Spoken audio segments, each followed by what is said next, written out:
अभी तक हमने जो भी बात की वो ज़्यादातर कैमरा के सेटिंग्स या कैमरा से रिलेटेड बात की है। आज जो हम बात करने वाले हैं वो थोड़ा अलग टॉपिक है। एक ऐसा टॉपिक जिससे हम अपनी फ़ोटोज़ को लिटरली इम्प्रूव कर सकते हैं। यानी सिर्फ एक्सपोजर और ब्राइटनेस और शैडोज़ से नहीं खेलना है, हमको अपनी फ़ोटोज़ को कैसे इम्प्रूव करना है वो भी समझना होगा। ये सबसे पावरफुल चीज़ है जो हमारी फ़ोटोज़ को इंस्टेंटली इम्प्रूव कर सकता है, और वो है कॉम्पोजिशन।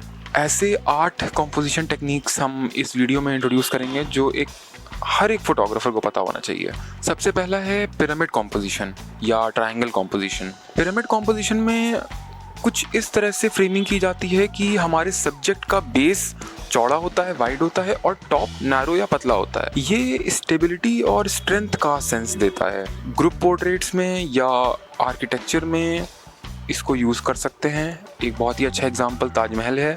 फोटोग्राफी से हट के भी यही कॉम्पोजिशंस आर्किटेक्चर और अदर आर्ट फॉर्म्स में भी यूज़ होते हैं। तो ये बहुत ही अच्छा एग्जाम्पल है ताजमहल इस कॉम्पोजिशन का।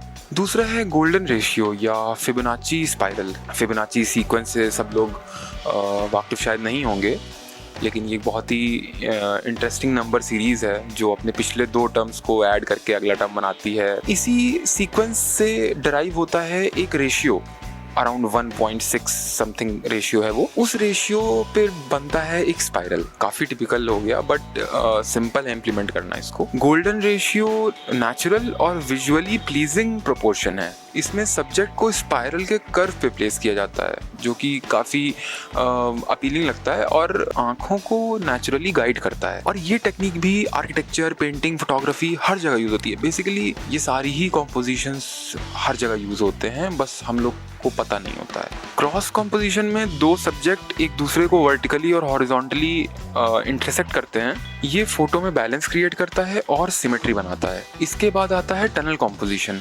टनल कॉम्पोजिशन में सब्जेक्ट ऐसी जगह प्लेस होता है जिसके इर्द गिर्द कुछ ऐसा एलिमेंट होता है जो एलिमेंट सब्जेक्ट की तरफ हमको गाइड करता है। अगला है L shape composition. L shape composition एक सिंपल सा कॉम्पोजिशन है जो कि फोटो की फ्रेम में कहीं साइड पे एक एल शेप फॉर्म करता है। ये फोटो में एसिमेट्री लाता है जो फोटो को और इंटरेस्टिंग बनाती है। अगला है एस कर्व। ये जो कॉम्पोजिशन है ये ज्यादातर रोड्स या रिवर्स पे ट्राई कर सकते हैं। हमारे आसपास अक्सर ऐसी रोड्स दिखती हैं जो एक एस शेप फॉर्म करती हैं।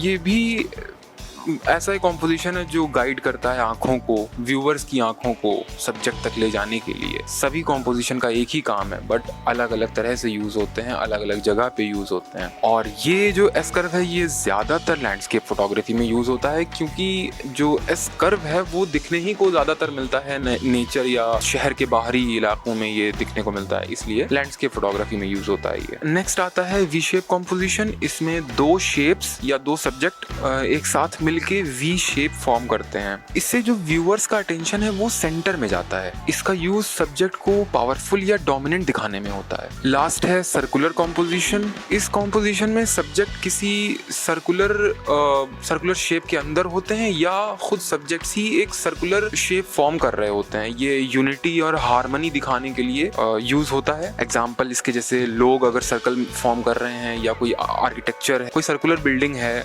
वो भी एक एग्जांपल मान सकते हैं, या फिर कोई विंडो फ्रेम जो कि राउंड शेप में हो। तो ये थे 8 ऐसे फ्रेमवर्क्स या कॉम्पोजिशन जो कि कॉमनली यूज़ होते हैं। इसके अलावा और भी हैं बट इसके अलावा जो हैं वो बहुत ज़्यादा टिपिकल हैं। और ऐसा नहीं है कि फ़ोटो खींचते वक्त ही हम कॉम्पोजिशन बना लेते हैं, नहीं।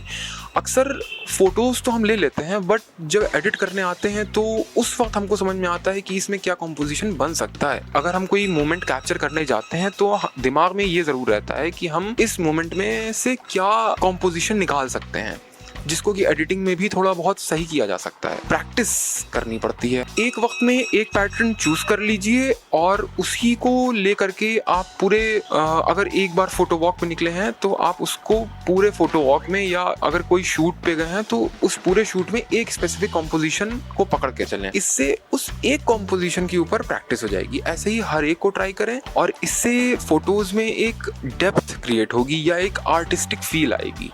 तो अगर ये वीडियो पसंद आया तो वीडियो को लाइक करिए, कमेंट करिए कौन सा कॉम्पोजिशन आपको सबसे ज़्यादा अच्छा लगा, कौन सा सबसे ज़्यादा इंट्रीगिंग या फैसिनेटिंग लगा, और कंटेंट अगर पसंद आया है तो चैनल को सब्सक्राइब ज़रूर करें। Thank you.